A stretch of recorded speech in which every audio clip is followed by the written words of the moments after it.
Hey, this is our daily study of Pirkei Avot, the Mishnah Ethics of the Fathers, in honor of those who have yard sites for both today and tonight, the 5th and 6th of Av.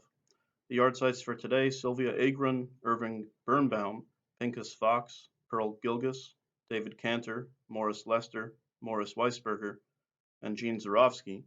And for tonight, the 6th of Av, Max Berman, Sally Bressel, Pearl Brown, Barbara Rogalski, Eva Rosen, and Liza Zelmanovich.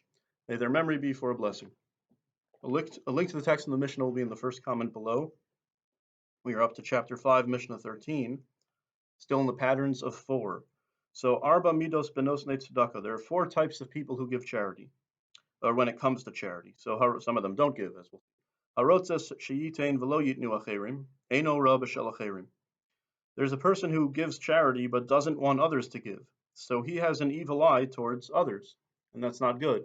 So what kind of person gives charity and doesn't want others to give? The Kahati explains that he wants the glory and the honor all for himself. He doesn't want other people to get recognition. That's pretty petty, obviously. So, and this term eino ra'ah, he has an evil eye, is considered to be a very stinging rebuke of someone. The evil eye is a very bad attribute to have. To have an evil perspective of others or evil desire toward others. So you don't want others to get the mitzvah. So it's not such a good person. You're just giving tzedakah for the personal glory of it. Okay. Yitnu acherim v'hulo yitain eino ra b'shalo.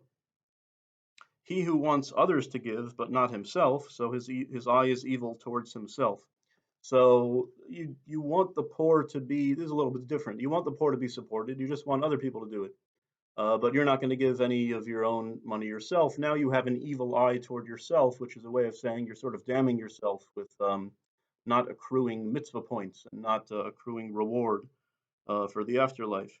So that's not going to be good for you. It's interesting. The Mishnah isn't couching it in terms of you are bad. It's just saying, which is implicit, but it's just saying it will be bad for you.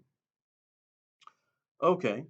So that's he agrees to give, but he will not give himself. Okay. So yitnu acherim v'huleitain rabba shalo, yitain v'yitnu acherim chasid. This has been the pattern. That the third one is always the sweet spot.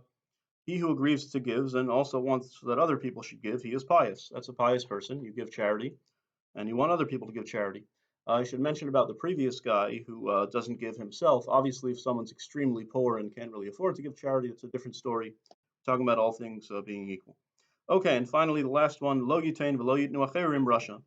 He who doesn't give charity and doesn't want other people to give charity, well, that's pretty wicked. Not just you're selfish, but you don't want other people to give charity.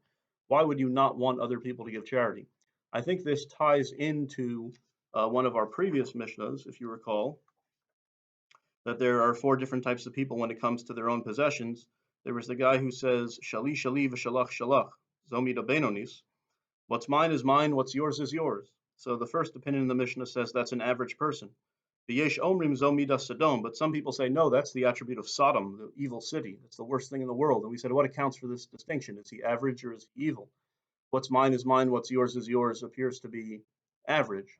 But we mentioned the commentary of the Midrash Shmuel, who says that if you hold this as a philosophy of life, what's mine is mine, what yours is yours, meaning not just that that's how I live and let live, but I think all people ought to keep what's theirs. And we mentioned Ayn Rand and objectivism and selfishness. That you don't want anyone to give charity as a matter of principle. People shouldn't give charity. That seems to be exactly what the end of this Mishnah is saying. Lo yitain v'lo yitnu acherim. You're not going to give, and you don't want other people to give charity either. Well, that's a wicked person. Okay. So with that, we'll say the Malay. Once again, for those of yard site for both today and tonight, the 5th and 6th of Av. El Malay Rachamim Shochen Bamirom Im Hamatzei Menuchanachon Al Kanfei HaShechina B'Malos Kedoshim B'Tahorim Kizar Harakia Masirim Es Nishmos Kol HaAskaros Shel Hayom V'Shel HaLayla Shel Chuli Olamam Ba'avur Shemispalim Bad Haskaras Nishmasam V'Gan Eden Tehem Menuchasam Lachen Bal Harachamim Yastireim B'Seser Kenefav Liolamim Yitzror B'Torachayim Es Nishmasam Adonai Yonach Lasam Yanuchu B'Shalom Mishkavasam V'Nomar Amen. And in English, O God, full of mercy, who dwells on high, grant proper rest on the wings of the divine presence, in the lofty levels of the holy and pure, who shine like the glow of the firmament, for the souls of Sylvia Agron, Irving Birnbaum, Pincus Fox, Pearl Gilgis, David Cantor, Morris Lester, Morris Weisberger, and Gene Zarofsky, whose yard sites are today, and Max Berman, Sally Bressel, Pearl Brown, Barbara Rogalski, Eva Rosen, and Liza Zolmanovich, whose yard sites are tonight, in whose memory we study and pray. May their resting place be in the Garden of Eden. Therefore, may the Master of Mercy shelter them in the shelter of his wings for eternity. May he bind their soul in the bond of life. Hashem is their heritage. May they rest in peace. And let us say Amen.